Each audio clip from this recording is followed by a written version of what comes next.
Basketball fans, welcome back. So in this video, I'll be talking about the Nairobi City Thunder. So the Thunder are a team that I've been following for a while now, and since 2023, I've made multiple, I can even say countless videos talking about them because it's important that we understand the events that have been happening in the recent weeks. So the event that happened, and I think a lot of people expected, was the Thunder not being able to retain the services of Ater Majok and Abdullahi Haruna. So remember the Thunder, when they won the KBF championship last year, plans really swung into motion to be able to construct a team that can be able to compete in the road to BAL. So what did the Thunder do? They went ahead and signed Tyler Ongwae, they signed Big Will, they signed Derek Ogechi, they signed Eugene Adera, and they signed UC. So those are 5 new players they added. So for every new players the team adds, they have to let go of 5 players to be able to make the squad complete. So with those guys, they managed to go 3-1 in Kibaha, Tanzania, to be specific, in the first round. So in the first round, they needed to finish top 2 to be able to proceed to the next round. So which they did, and they did it in very dominant style. The only game that they lost in their whole run was against Yunani. Even in the season where they had their unbeaten season, the only game that they couldn't win, they didn't even lose in home soil. They lost in Tanzania, and that's against Yunani. Yunani were very formidable due to like late game mishaps here and there, late game mistakes led them to lose that game by 1 point. So adjustments needed to be made so that they can be able to compete in the Elite 16. Luckily enough, the Elite 16 was here in Nairobi. So they decided to beef up their squad after Will Davis got injured. He had an ankle injury. So they were missing a lot of productivity at the front court, because in the 2 games that we saw Will Davis play, he proved to be everything that the Thunder needed. A versatile big man, somebody who has decent footwork, can hit the 3, can hit the mid-range, something that the Thunder really lacked, especially the front court players who play for the Morans and now they play for the Thunder. We saw that they lack the basic fundamentals. Fidel Okoth lacks fundamentals, Ariel Carl lacks fundamentals. So it forced the Thunder's hand in getting somebody who can be able to do the job that they think that these Kenyan players can do, which they can't. Now, with that, with his injury, it kind of put the Thunder in jeopardy. So they needed to get a center, somebody who can be able to coordinate the game at the front court, somebody who can be able to be a dominant presence, somebody who can strike fear into the other teams. And also, as they were able to do that, they were able to get the services of Abdullahi Haruna. So the man in question is Ater Majok. So Ater Majok was somebody who is established. He's a BAL champion, BAL Defensive Player of the Year. He made multiple all-defensive teams. So he's somebody who is an anchor to the defense and somebody who really struck fear and made other teams think differently when it came to scoring inside. And Ater Majok did a very good thing. And also, UC was there, Abdullahi Haruna was there. There was a big 3 that formed, and it came from the imports that were brought in. And the imports, I must say, they kind of outplayed the players who were already on the roster, because Talongwa didn't look the same in the Elite 16. The only person who balled out very well was Garang Ding. He was good. Ken Washira had flashes here and there, but they were not as consistent as the imports that they brought in, because if the Thunder did not have the services of Termajok and Abdullahi Haruna, people who are established in the BAL ecosystem, they have played in BAL, they know what the game is, they have played in, they have had multiple stints in different organizations, they know what they need to do so that they can win. They don't have to be told. So the Thunder, this was the first go-around they had in the road to BAL. So majority of those players, even with the experience that they had in the national team, it wasn't enough to be able to lead them to success in the road to BAL. So they needed experience, which they got from Ater Majok and Abdullahi Haruna. So when they were able to succeed, they went 5-0 and they even won the Division East, subsequently clinching a ticket to the BAL Season 5. So a lot of people asked, will the Thunder be able to retain these players? Which I saw was a question that was laughable, because number one, Ater Majok, Abdullahi Haruna, these are players who come at a premium. So not everyone is able to have the privilege of signing these players or even keeping them long term, because their pockets will bleed. The Nairobi Thunder's pockets will bleed more than they even have bled through the money that they have spent.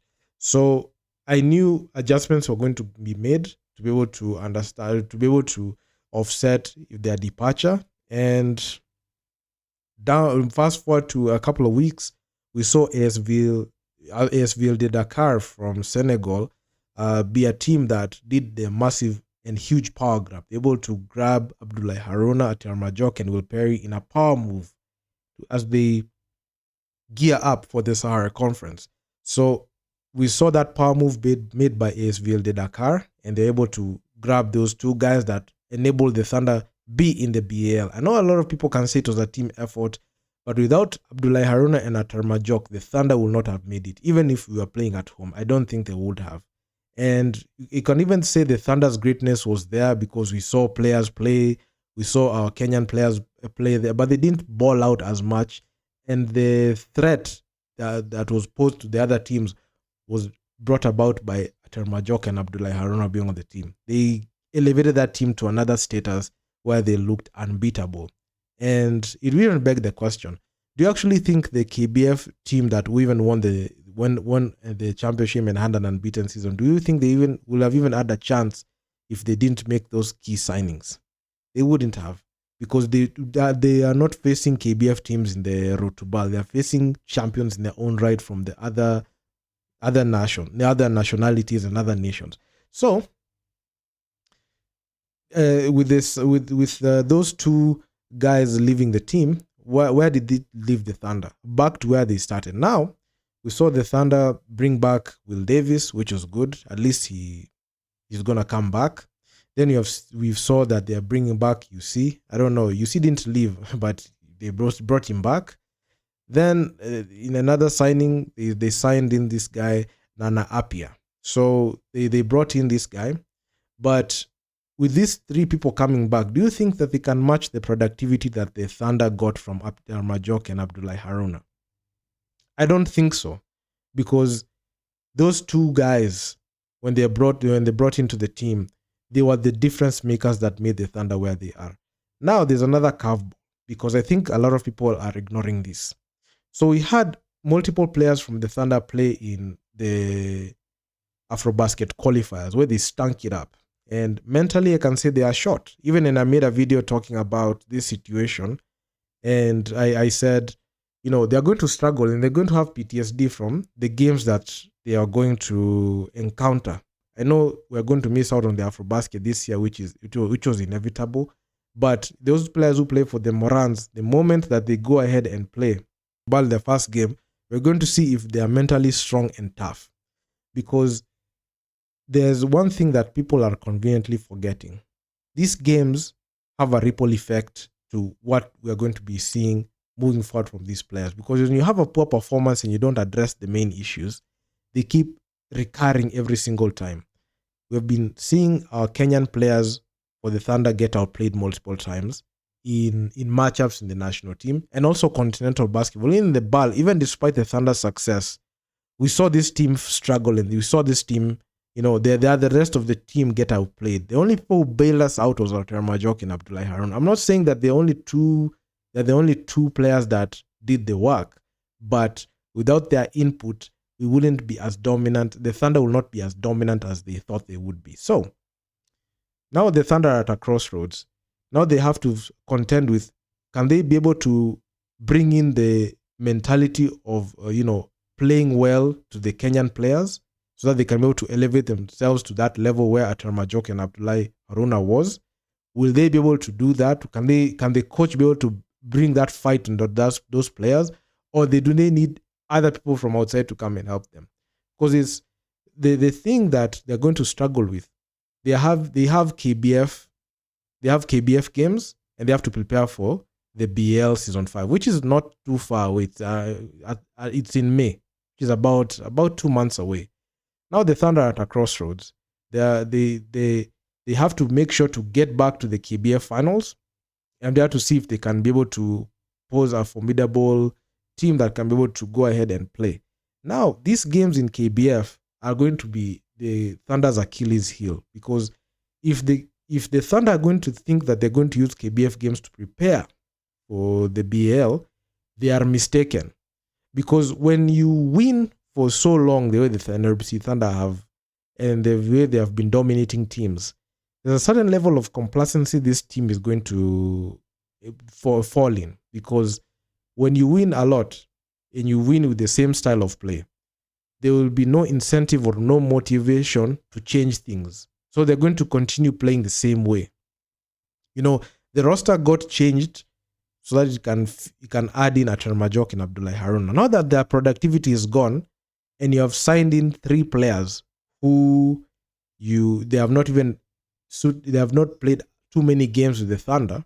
I know UC played in all the 9 games, so at least he has had a lot of minutes. Will Davis only played for, I can even say, 2 games only. The other guy they have brought in, Nana Apia, he's not played for the Thunder, and he's not being utilized domestically. So that means that these players are going to be plugged into the team when the team is going to BAL. So there's a problem, especially when it comes to the players who are playing locally. Will they be too complacent to change their game? Because the teams that they are playing against, they are overmatching them every single time.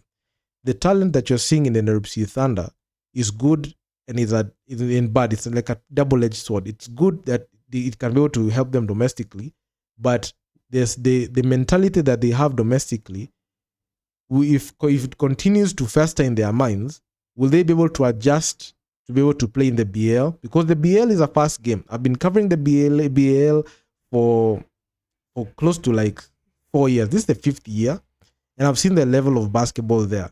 It's much more front court centric, because African basketball is very physical. They value the front court players, rebounds, second chance points, and the teams are not heavy on 3-point shooting that much. Only a couple of teams, most notably you can see the North African teams, they really shoot the 3-ball efficiently. But when it comes to sub-Saharan Africa, I mean, it's very difficult to be able to have consistency at the guard position, especially when you have 3-point shooting. So even the players that you're seeing dominating, they rarely take 3-point shots like that, because majority of the teams that they're playing here in Nairobi are very weak defensively, and they just get their way inside. So what will happen if the teams push them back and they force them and they defend the paint heavily and force them to take threes? Will their shots go in? That is something that I feel like the Thunder's front office and management and team management have a serious thought on it. And these sideshow matches where they play against, Nairobi Select, teams will come out from nowhere, this Street League Select, whatever it is, do not use that as a way to practice for the BAL, because the BAL you're locked to play in the BAL. So you can't use these teams as sparring partners, because they're not going to show you the flaws in the team. Every single time you're going to play against them, you're going to win. So the thing is, the Thunder have problems, and I feel like this is a ticking time bomb. And if they don't address this thing right now, they're going to suffer in the end, and they're going to get embarrassed, similar to what happened to City Oilers last year in BAL Season 4. They went 1-5. They only won 1 game, and they had 5 L's, and they didn't even make the playoffs. So the Thunder have 2 assignments. Number 1, to defend their title, to go back to the road to BAL, so that they can go back and play in the BAL, and they have to prepare well so that they can have a good and convincing performance in the BAL. So they have 2 battles they are fighting. And the big downside with that is they can get too caught up in the moment into trying to balance off those 2, and a team can come out of nowhere and, rattle them. So that is something that they have to think about and have a long discussion and long meetings on how can we balance the 2. Because you can see multitasking can be difficult. On one hand, you want to win the KBF title and retain your dominance. On the other hand, you have to show that you have what it takes to compete in BAL. So those are 2 things that can weigh heavily on a team. So will the Thunder be able to manage that? Because those are things that I'm not seeing being addressed. And will the signings that they are going to get, can they be able to give the same value as to what Ataramajok and Abdullahi Haruna brought in? Because those are the reason that's why I keep mentioning them, is because they are established BAL players. These are players who know how BAL works because they have played every single season in BAL. And as well, from where I sit, even the players that the Thunder are bringing in, they have not played in BAL. They do not know the BAL ecosystem. They don't understand BAL the way it is. I can even say UC. Okay, I can say UC is an exception because he's the way he approaches the game is different. But all the others, they have not played too many games in BAL to understand how BAL works. They have played too many games in KBF to understand how KBF works. But this BAL assignment, will they be able to have a chance at contending? Because if you look closely, the Thunder will have 6 games to play in the regular season. So they have to finish with a very good. Worst comes to worst, it's a 500 record where they win 3. They have 3 wins and 3 losses. That's worst comes to worst. Worst case scenario. They can be able to squeak in at they can be able to finish number 3 and be one of the best of the 3 that can make the playoffs. Now they have to go through classification games. So that's 7 games. That is if they make the playoffs. Now in the playoffs, can they even be able to make it past the first round? Those are 8 games they're going to play. So those are 6 games in the regular season, 1 classification game. That is, they're going to play a classification game and a seeding game and a game in the first round. That is if they make the playoffs. So will they be able to show a good product on the court in the BL? Only time will tell. But I'll be monitoring the Nairobi City Thunder. I'll be giving you insight on what is going on, because I feel like a lot of times these things get ignored and we keep seeing recurrent patterns and themes. And consider the fact that the players who got embarrassed in the Afrobasket, those Afrobasket wars will follow them even when they go to the BL, because it's a continental showdown. So those are things that I feel like they're not being addressed. And for me, I'll point them out as per usual. So do drop me your comments down in the comment section down below what you think about this.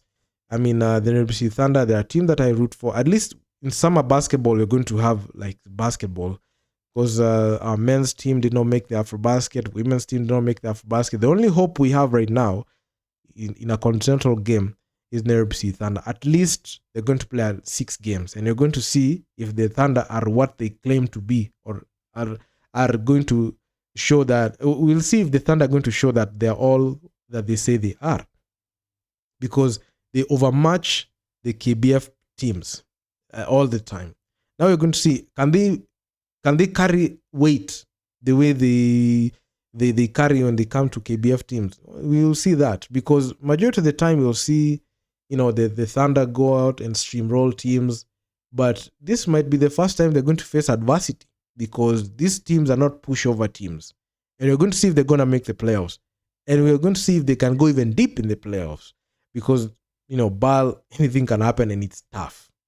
That means if they make the playoffs, they can either meet AS Ville de Dakar, they can mix up with Petro de Luanda, they're going to mix up with all the other teams that have what it takes to compete. Can they be able to hold a candle to them?